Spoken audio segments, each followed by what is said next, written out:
Hey guys, I think it's recording. I hope it is. I'm seeing the mic. I'm not muted. I hope I'm not muted. So this is our first real lecture. We're going to be going over chapter 13 today. So that is the persuasive speaking chapter. I'm trying out some new things. I'm learning some new technology. So this is fun. Let me go on to the PowerPoint. Is it going to work? Yes, good. Okay, cool. So again, today we're going over chapter 13. I'm going to try to keep this as normal as possible.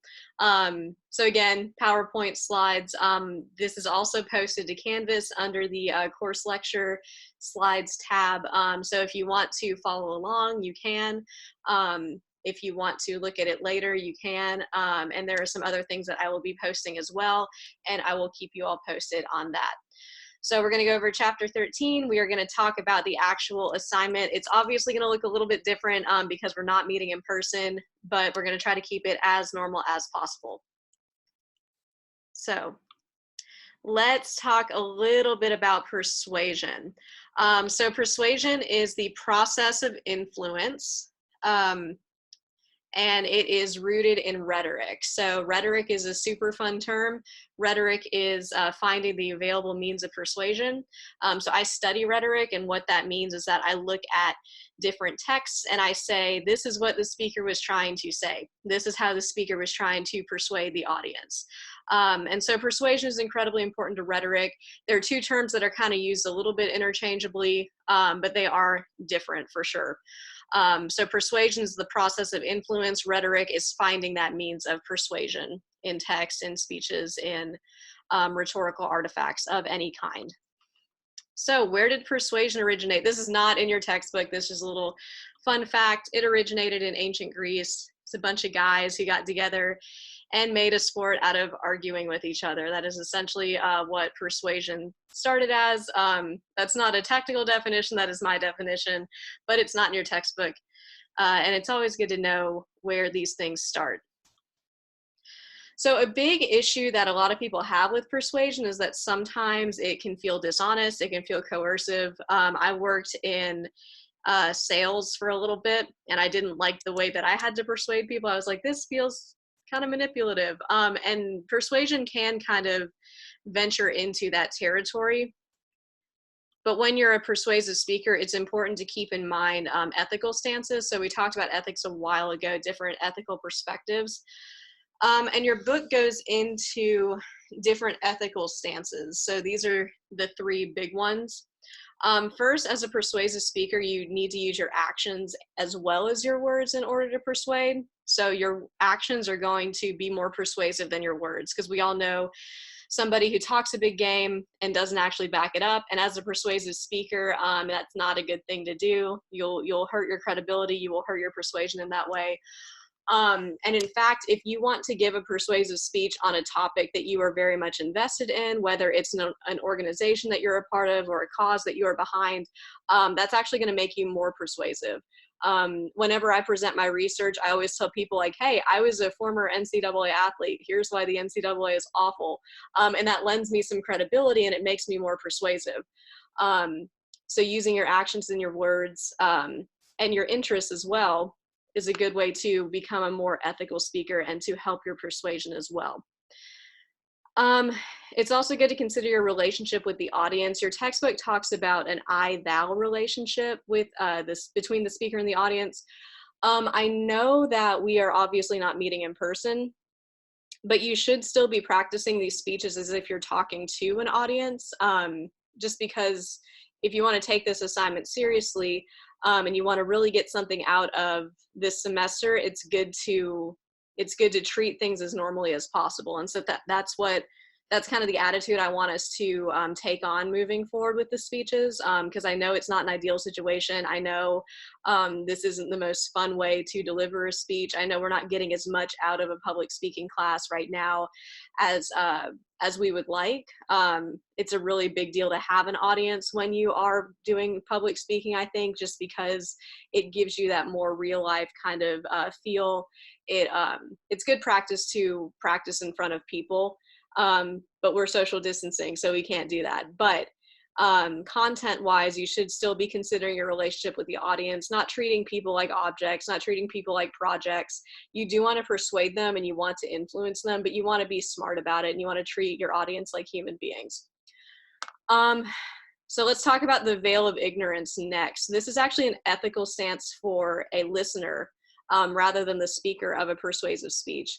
So that veil of ignorance is basically that buffer that you put up between you and the audience. It's basically you just laying down your biases and listening to the speaker as a person, which can be really hard with persuasive speaking because sometimes we talk about those topics that we're really passionate about, those topics that, you know, you're like, you can't change my mind. We all have those topics. We all have those kind of hot button issues. But the veil of ignorance is going to help you just be a less biased listener and to be more respectful of the speaker. So again, we don't really have much of an audience here, but keep this in mind as you're building your speech because it's going to help you get more out of the project. So let's get into levels of influence next. So when we persuade people, there are 4 main levels of influence that we are trying to change. The first is people's attitudes, so their likes or dislikes or feelings towards something, beliefs, so like their convictions, values, what is ethically right or wrong, and then their behaviors, so what someone is actually going to be doing, any kind of behavioral alterations that your listeners are going to undertake after you give your speech. So this kind of cognitive dissonance is interesting. It kind of ties back into ethics a little bit. It also ties back into those levels of influence. So cognitive dissonance is kind of that tension that you feel when you're faced with a choice. So as a persuasive speaker, you can use cognitive dissonance to your advantage. You can create some kind of tension between option A or option B. You have to be careful with cognitive dissonance though, because it can also be very, it can be jarring to people. You know, when people are given a choice and when they feel tension, they can cling to their beliefs even harder. So like your textbook gave this example about powerlifting being bad for the joints. And I remember reading that and I was like, well, I was chronically injured as a distance runner and I'd much rather lift weights. Like that was my knee-jerk reaction to that argument. So tension can be good, but you don't want to overdo it and you want to know your audience. So that's the definition. It's a state of conflicting tensions or emotions that a state of conflicting thoughts or emotions that produces tension that a person works to reduce. You just have to be careful that you don't push that tension too far.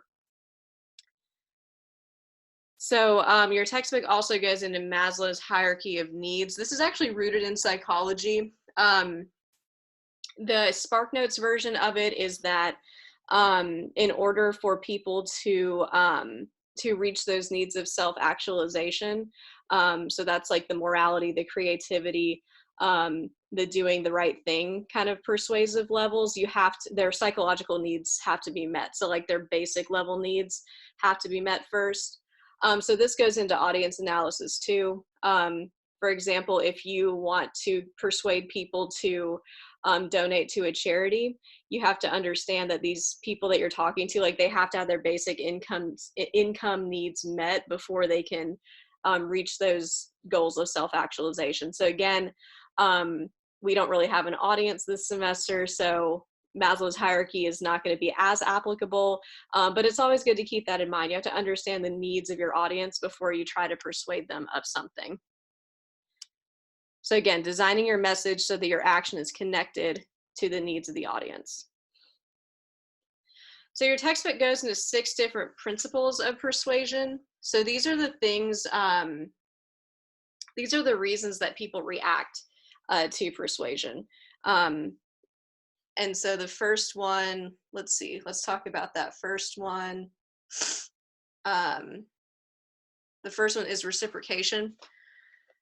So people like to reciprocate actions. So for example, if you loan somebody some money, then they might feel compelled to loan you money back. That's one example of why people act the way that they do. In terms of persuasion, you can I wouldn't necessarily use this in a speech. I wouldn't say, you know, like I wouldn't do something for your audience and then expect them to do something back. Your textbook talks about you can do this in terms of the coursework, so you can you know help somebody out with an outline early in the semester in hopes that they will help you later. That one's a little ethically dicey for me. I don't know. Do what you want to do with that one. That's just what the textbook says.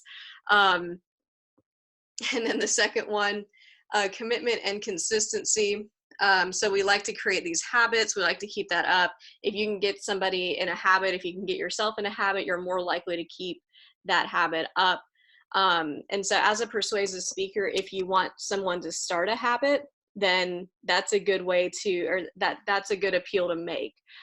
So if you're looking for a behavioral change, maybe convincing your audience to start something really like something that's small, something that's incremental, something that's easy to do, if you want to change behaviors, because those little behaviors can lead to that commitment and that consistency that helps maintain action. And then there's also social proof. So social proof, you see this on Facebook a lot. You see a picture that has, you know, like 100,000 likes and it just keeps on getting likes and likes and likes and likes. Basically, like when large groups of people are in favor of something, then that is going to have a domino effect, and that's going to continue. So if you want to argue something that is a popular argument, you're more than welcome to. Those kinds of arguments can be very persuasive. Even if a lot of people agree with it, you might have a fresh take on it. So using that social proof, also using statistics, so like approval statistics, any kind of positive ratings, negative ratings too, can also be useful if you want to argue another side. So social proofs can be very, very persuasive as well, and they can also, they can lead the audience to action. They can change the audience's mind. And then there's liking. So,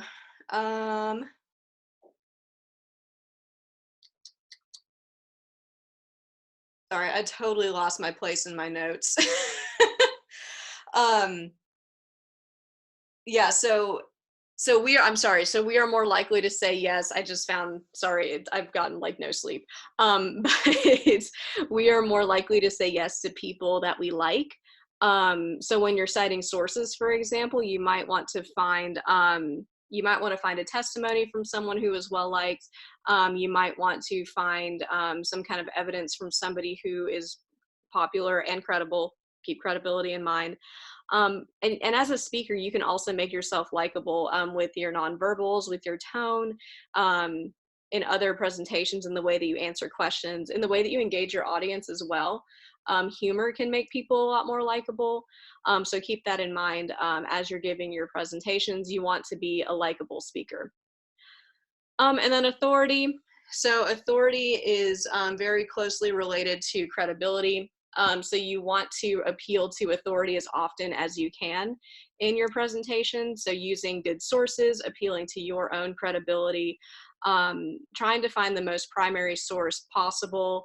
And then also just making sure that, again, that your sources are credible, that your sources are sound. Make sure that you're using positive authority figures too. So like when we talked about, what was it? It was the structures, speech structure. We watched that speech from Dwight where he quoted Mussolini. Like he was appealing to authority there. That's probably not the best authority that you want to appeal to. So again, use authority, but be careful with it.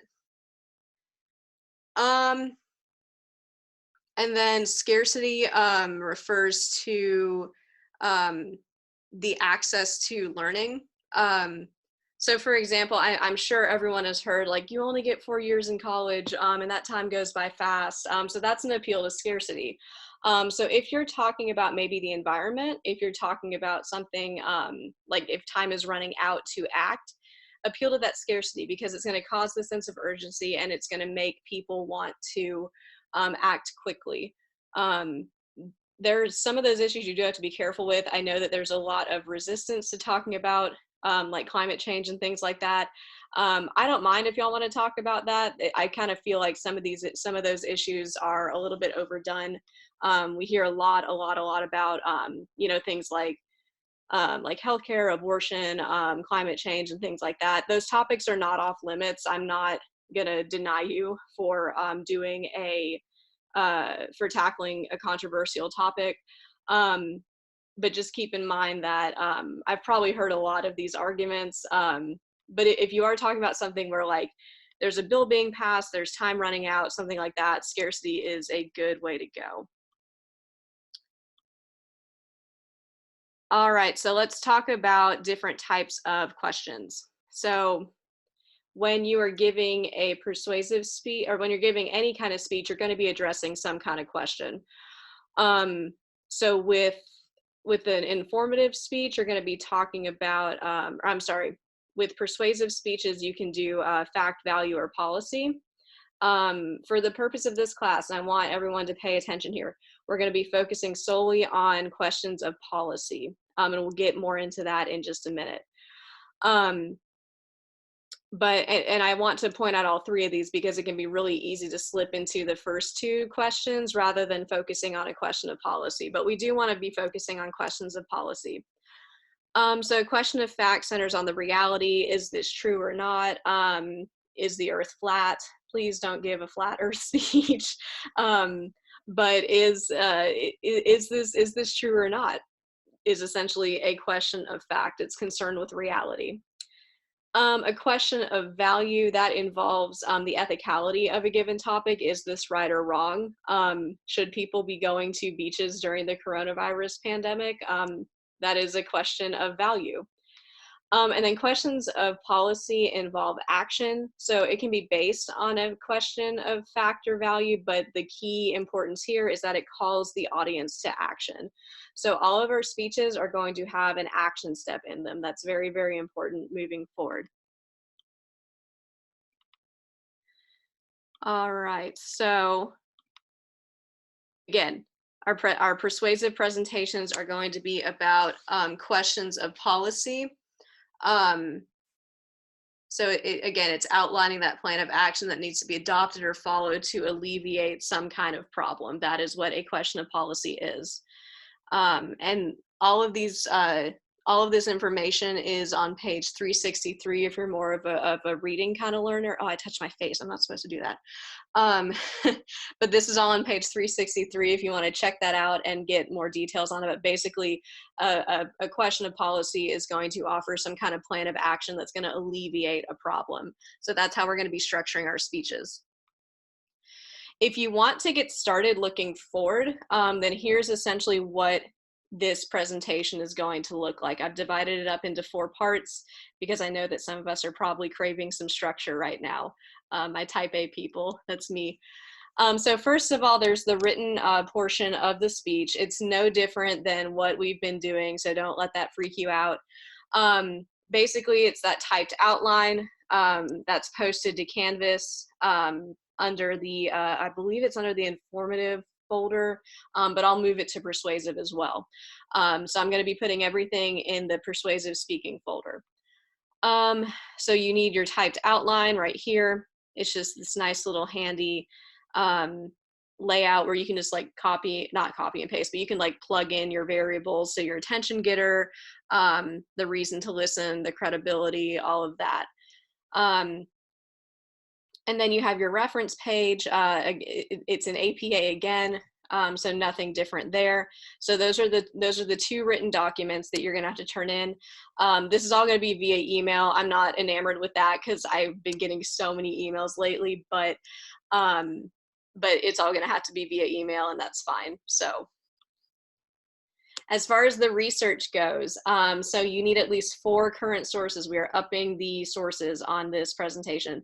The good thing is, you know, we're going online, and so I was kind of bummed because I was like, I don't get to talk to them about like feedback as much, but I've been really, really impressed with the kinds of sources that everyone has been using in their presentations. So I'm not worried about sources moving forward. I did want to get into APA more as the semester went along. But I'm not going to be grading really strict on your APA format because everyone was either spot on or really close. So just, you know, keep that in mind, keep the APA up. Y'all are doing really great. with sources, and I want to keep that going because that's awesome. So at least 4 current sources. I prefer them to be within the past 5 to 7 years. Since y'all are arguing on persuasive topics, you're probably going to be arguing more about current events. And so it's best to have those sources that are within the last 5 to 7 years. If you find an older source, just run it by me first, and I'll see if it's appropriate or not. But you always want to be looking for the most current sources. That's important. And so you do need to cite these sources in your speech. So in your speech recording, you do need to be citing that. And then you also need to cite it orally, like just say, according to so-and-so, this is my source. So cite it orally and cite it in your reference page. So topic selection, again, it's got to be a question of policy. It's got to be an ethical issue. So there has to be some kind of like right or wrong question here. You have to have counter arguments. The rubric, which is on page, let's see, which page is that on? It's on page, let's see. I think I tore it out because I don't have it with me. But it's at the end of chapter, it's on page 366. That's the page I'm missing. So the rubric is on page 366. There is I know for sure that there is a counter argument section. I have an online version of it as well, so I'll be using that one to grade everybody. There is a counter argument section, so make sure that when you are addressing your topic, make sure that you're also researching the counter argument. We're going to be talking about different persuasive patterns coming up here. And so we'll talk more about how to work in counter arguments. But one pattern that's really, really useful for this is the refutation pattern. So basically what you do is you present counter arguments and then you refute them. And so your refutations are your points. So that's a really easy way to work in your counter arguments. The refutation can be kind of tricky as well. It's hard to pull off, but that can be a useful tool for y'all as well, just using that refutation pattern. But you do have to address the opposite side. That's the ethical thing to do when you are doing persuasive speaking. And there has to be some kind of tension here. It can't just be like, it can't just be like a fluffy topic. Like there's got to be some kind of tension, some kind of opposition, some kind of argument here. You can't just say like oxygen is good and that's my persuasive speech. That doesn't work. And so moving forward, I gotta fix that. So it is gonna be 5 to 6 minutes. I do wanna stick to that. I have a lot of these to grade. And it's always good to keep a timer on you just to practice that. But the visual aid is optional. That is totally optional. Because I want to keep this as simple as I possibly can. It's honestly really good to practice giving presentations without a visual aid, because then it's like all eyes on you. It's good to get yourself out of your comfort zone. And a lot of people present presentations where they don't actually need the aid, they just use it as a crutch. So this might actually be a really good exercise for everybody to just do away with the visual aid if you don't want to. If you do need to use an aid, you can print it out, you can screen share it, whatever you want to do, but it's not required. If you need it, then you can use it. If you don't need it, then don't worry about it. And that should say Thursday. I like that I can change these in real time. Okay, T-A-Y, I can't spell. So we're going to be going over the persuasive speech in a lot more details, but those are just the big logistics that I want to cover today. What I'm going to be doing in the future, one of my professors is doing this for one of our classes and it works out really well. I'm going to be sending out a Google Doc to the class where you all can write down questions anonymously. And I can answer them whenever I get around to it in the Google Doc. I took a class yesterday that was 100% on a Google Doc. It was really, really cool. So we were just kind of like typing back and forth with each other. It was conversational. It was fun. It was low pressure and I really enjoyed it. And we were all anonymous. We just wrote down our initials if we wanted people to know who we are.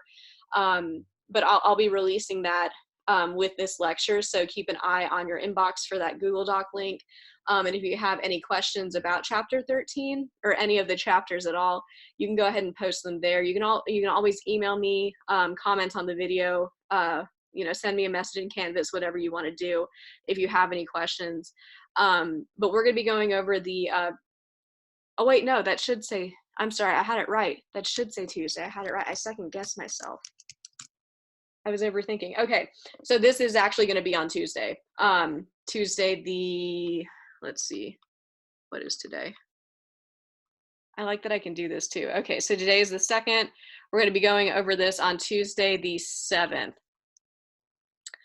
So we're going to be talking about chapters 14 and 15 next week. I want you all to be thinking about your persuasive topics. I'm going to be posting a discussion board where you can post your topic there.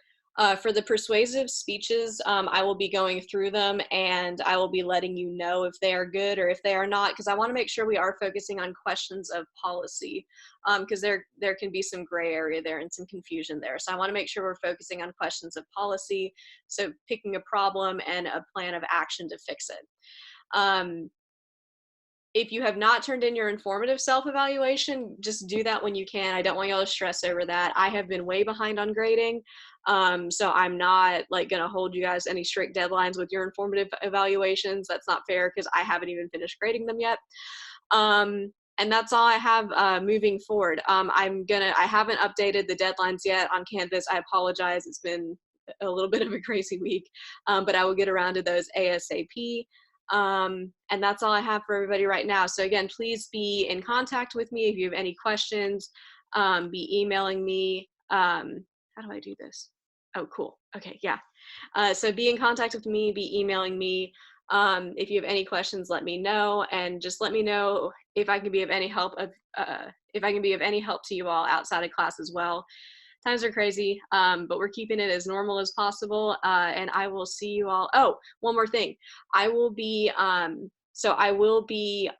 Zoom in a chat room on Canvas during class time tomorrow. So I'm going to send out an invitation. If you want to hop in and ask a question, that's another way to do it. If you have anything moving forward, any kind of uncertainties or anything like that, it's like office hours. That's your time to hop in. If you just want to say hi and see a human face and talk to somebody, then I am available then too. So I will be on Canvas during class time tomorrow. So I will maybe see you there, maybe not, but I will definitely be seeing you all on Tuesday. Sorry. Have a great weekend. Bye.